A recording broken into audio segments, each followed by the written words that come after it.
Women with ADHD aren't too emotional. They're often just burned out from carrying the weight of everyone's expectations. For many women, ADHD doesn't show up as bouncing off the walls or constant impulsivity.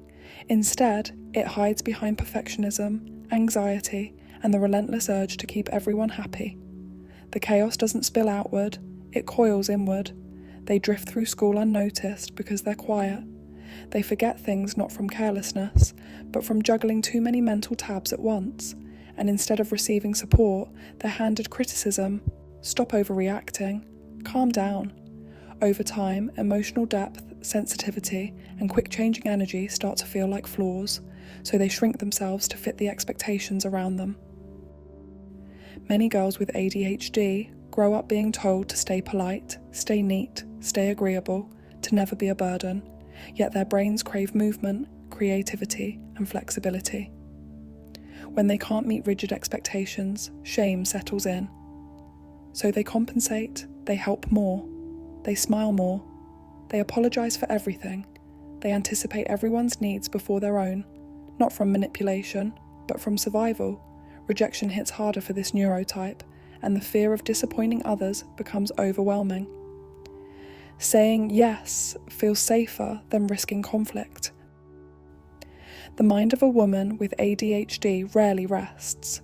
It flips between ideas, worries, reminders, and emotions like a browser with 100 tabs open.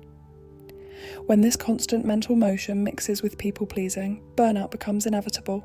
She says yes, even when she's exhausted. She powers through tasks while hiding the overwhelm. She stays up late trying to catch up, blaming herself instead of the executive function struggles she quietly battles. Eventually, the mask cracks, and the woman everyone sees as capable and strong finally collapses under the pressure, labelled as too much. When an overwhelmed woman finally reaches her limit, cancels plans, cries, or sets boundaries, the world often responds with judgment. You're overreacting. You're too sensitive. You're being dramatic. Months of suppressed emotion get dismissed in seconds, so she learns to hide her feelings even more.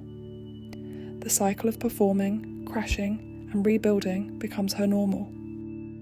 Masking for this neurotype is quiet, practiced, and exhausting. Women mirror others, force themselves to appear focused, laugh off forgetfulness, and push through emotional storms without letting them show. This level of self-monitoring drains dopamine, the very chemical their brain already struggles to regulate, and the crashes aren't weakness. They're the cost of surviving in a world that demands sameness.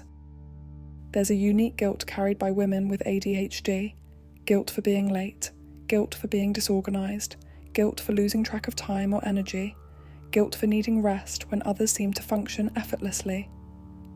But the heaviest guilt is believing they're failing at being the version of themselves everyone expects. What society fails to see, women with this neurotype don't need more discipline or lectures. They need understanding. Their emotional intensity is empathy, their sensitivity is intuition. Their scattered moments come from a mind that processes the world in vivid detail, not in neat monochrome lines. Healing begins the moment they stop apologising for their differences. It starts when rest stops needing justification, when boundaries stop feeling rude, when productivity stops defining worth, and when emotional depth is seen as strength, not instability. To every woman with ADHD, you are not too much, you are not lazy, you are not broken, you are navigating a world that wasn't built for your brilliance. Your energy, your feelings, your creativity, and your sensitivity are not flaws, they are your power.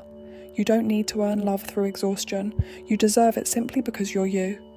Women with ADHD don't need fixing, they need to be seen, fully, compassionately, and without judgment. You are not too much. The world has simply been too limited in understanding you. Like and subscribe for more neurodiverse content.